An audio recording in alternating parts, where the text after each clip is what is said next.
बड़ी खबर, अमेरिका ने ईरान पर फिर से बड़ा हमला किया है। स्ट्रेट ऑफ हॉर्मुज के पास माइंस बिछा रही नावों को निशाना बनाया गया है, उन्हें तबाह कर दिया है। शांति वार्ता के बीच ये सैन्य एक्शन देखने को मिला है। साथ ही डोनाल्ड ट्रंप ने ईरान को खुली चुनौती भी दी है कि यूरेनियम को अमेरिका को सौंपे या फिर नष्ट करे। ऐसे में कई सारे सवाल हैं। क्या अमेरिका और ईरान के बीच होने वाली शांति वार्ता अब टूटने की कगार पर है? क्या दक्षिण ईरान पर अमेरिकी हमला आने वाले बड़े युद्ध का संकेत है? क्या परमाणु समझौते से पहले ट्रंप ने ईरान को आखिरी चेतावनी ये दी है? इस वक्त की बड़ी खबर यह है कि अमेरिका और ईरान में फिर से हमले देखने को मिले हैं, जहां शांति बातचीत के बीच अचानक अमेरिकी सेना ने दक्षिण ईरान में बड़ा सैन्य हमला कर दिया है। अमेरिका का दावा है कि यह हमला आत्मरक्षा में किया गया है, लेकिन ईरान के कई तटीय इलाकों में हुए धमाकों ने पूरे पश्चिम एशिया में तनाव बढ़ा दिया है।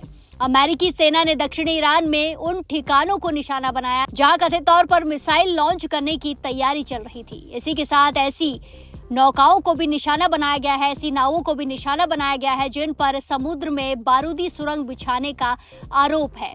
यह हमला ऐसे समय में हुआ है जब दोनों देशों के बीच परमाणु समझौते और युद्ध विराम यानी कि सीजफायर को लेकर बातचीत जारी है।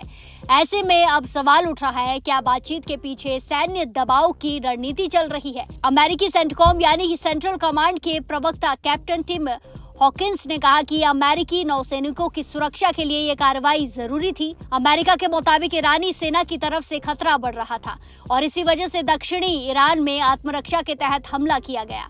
अमेरिका का दावा है कि इस ऑपरेशन में मिसाइल लॉन्च साइट्स और बारूदी सुरंग बिछाने वाली तेज रफ्तार नौकाओं को निशाना बनाया गया है। अमेरिकी सेना का कहना है कि ये कार्रवाई सीमित थी और इसका उद्देश्य सिर्फ अपने सैनिकों को सुरक्षित रखना था। वहीं दूसरी तरफ ईरान के बंदर अब्बास, सिरिक और जासक जैसे तटीय शहरों में कई धमाकों की आवाजें सुनाई गई। स्थानीय लोगों के मुताबिक रात भर आसमान में तेज रोशनी और विस्फोटों की आवाजें आती रही। हालांकि ईरान की तरफ से अभी तक पूरी आधिकारिक जानकारी सामने नहीं आई है। अब इस पूरे घटनाक्रम में सबसे बड़ा बयान अमेरिका के राष्ट्रपति डोनाल्ड ट्रंप का भी सामने आया है। डोनाल्ड ट्रंप ने साफ शब्दों में कहा कि ईरान को अपना संवर्धित यूरेनियम या तो अमेरिका को सौंपना होगा या फिर अंतर्राष्ट्रीय निगरानी में उसे नष्ट करना होगा।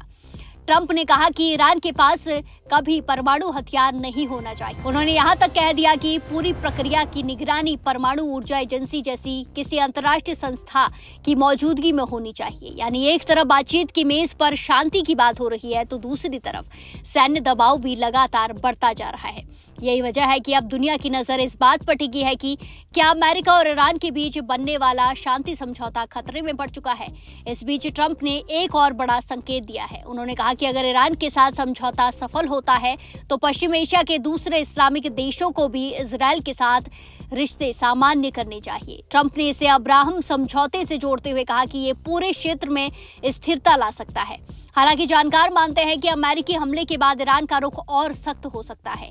अगर तनाव और बढ़ता है तो इसका असर सिर्फ पश्चिम एशिया तक सीमित नहीं रहेगा, बल्कि तेल बाजार, समुद्री व्यापार और वैश्विक राजनीति पर भी देखने को मिल सकता है। स्ट्रेट ऑफ हॉर्मुज पहले से ही दुनिया के सबसे संवेदनशील रास्तों में से आता है, समुद्री रास्तों में गिना जाता है। ऐसे में अगर वहां सैन्य गतिविधियां बढ़ती है तो पूरी दुनिया की चिंता भी बढ़ती है। सूत्रों के मुताबिक अमेरिका अभी हालात पर नजर बनाए हुए है। अमेरिकी नौसेना और एयर डिफेंस सिस्टम को हाई अलर्ट पर रखा गया है।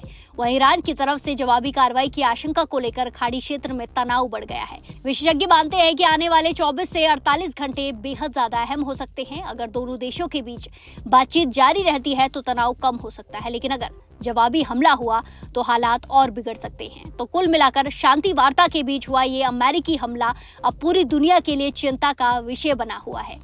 क्या बातचीत से समाधान निकलेगा या फिर पश्चिम एशिया एक नए संघर्ष की तरफ बढ़ रहा है? इस पर दुनिया की नजरें बनी हुई है।